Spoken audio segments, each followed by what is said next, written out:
Warriors, what a Friday we had with that huge recovery in the S&Ps and watching all the action. There was no safe haven bid in the dollar at all, and S&Ps were down 90, and they were getting crushed all week until Friday afternoon, I think noon Eastern time when they started the big reversal. And I noticed during the reversal, that was here, that the dollar started, no, it was this candle right here, started to firm up a little bit, nothing convincing. But what that tells me is the dollar is vulnerable, probably more vulnerable during another sell-off in risk than if the market continues to be stable. So I'm not shorting it right here or buying the euro here, but I'd look for pullbacks. It looks like it's forming some type of flag here. And then, for example, if the dollar, we get a rally just about 100 pips. So, if we could rally back 50 from here, it's going to take it up to about 99.90, maybe 100. And that could be a decent shorting opportunity in the dollar because I think it's vulnerable now. And even if the dollar still maintains its uptrend and we're not going to sink to new lows, um, I think it's possible that we could pull back to some moving averages down here around the 98 level. So I'm certainly not going to stay long the dollar.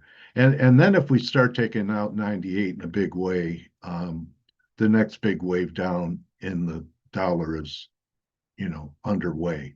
So you guys know I've been constructive the dollar from down here, and I think that last week gave me a market message, which is what I look for and communicate to you guys every time I'm on the air. So that's what I gleaned from what happened last week in the dollar. Also want to talk about the yen because the yen, there's got to be a ton of stops up here, right? So we've tried it one, two, three times. And I think that the end's going to make one more high to give us a third drive to a top. So I'm thinking maybe we could go, 155-ish maybe, but still alert for a top that could end. I think Ellioticians would call this three drive a potential ending diagonal. Okay. So let's move to the metals. You guys know that have been watching me for a few weeks. I've been looking for this kind of move, this kind of rally that we're getting in gold right now. It didn't quite get up to a level. 41.33 is halfway back. So far, the high is 41.06, and we backed off a little bit. So this is a shorting opportunity that I'm waiting for, that I have said that I was looking to do.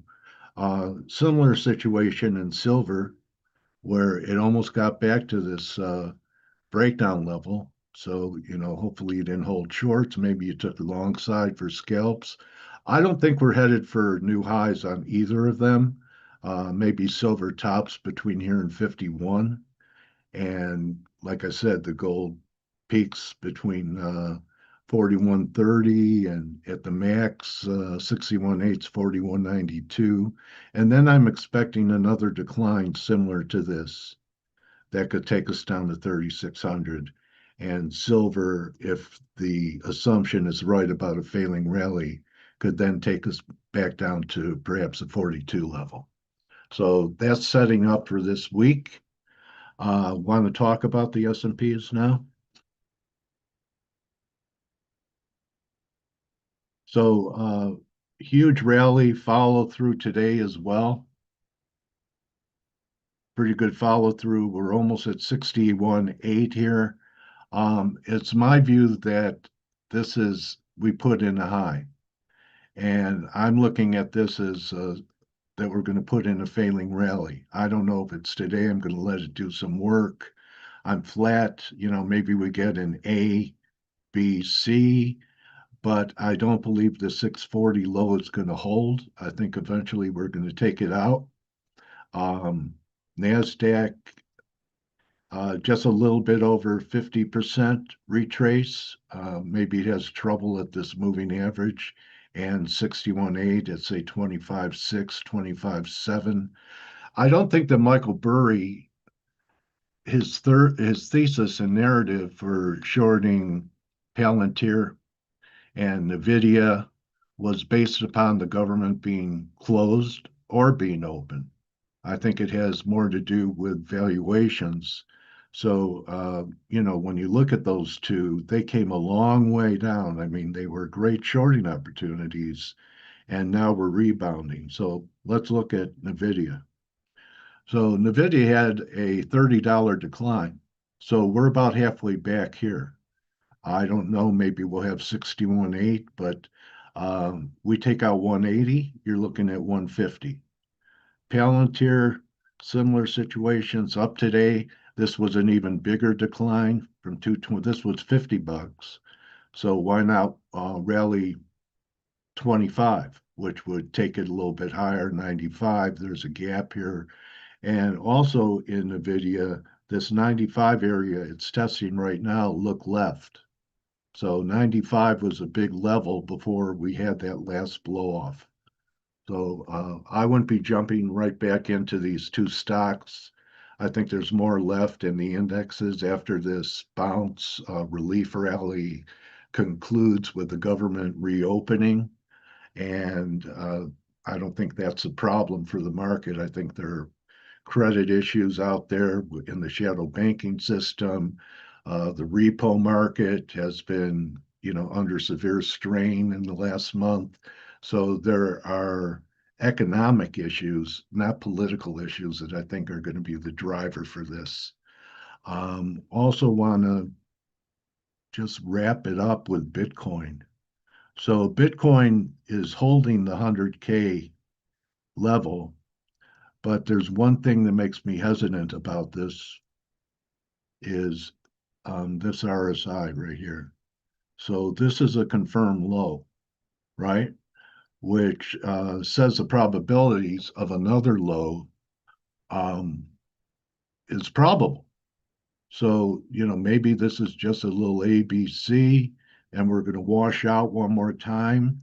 And then I'd really be paying attention to Bitcoin to see where the RSI holds, especially if it's over 30, when or if we take out this 98 level.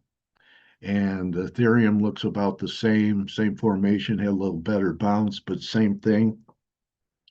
We have confirmed lows. So I still think if you want to be a crypto buyer of these two, that you should wait to see what the momentum looks like at new lows. So that's a wrap, everyone. I think there's some going to be some active trading. Eventually, we're going to have some government numbers again, but wanted to inform you about my view on the dollar shifting. And you have to learn to be flexible in the market. W.D. Gann said, if you don't learn how to change your mind, you won't have any change left. I have a great interview coming up on Wednesday with Tavi Costa. I call him the Silver Baron. He's got a big reputation, hundreds of thousands of followers, and Tavi was all over silver at the $20 range. In fact, bought silver mine properties down there. So looking forward to catching up with Tavi on Wednesday. That'll be 10:30 a.m. EST. Don't forget to go into the room and check to see what the posts are like and Mike's work. I'm sure Mike's very busy today. Today for me is a day of patience. Maybe we'll have some of these setups I just talked about happening sometime this week, but I'm going to wait for the market to come to me. And with that being said, remember, don't just count your pips.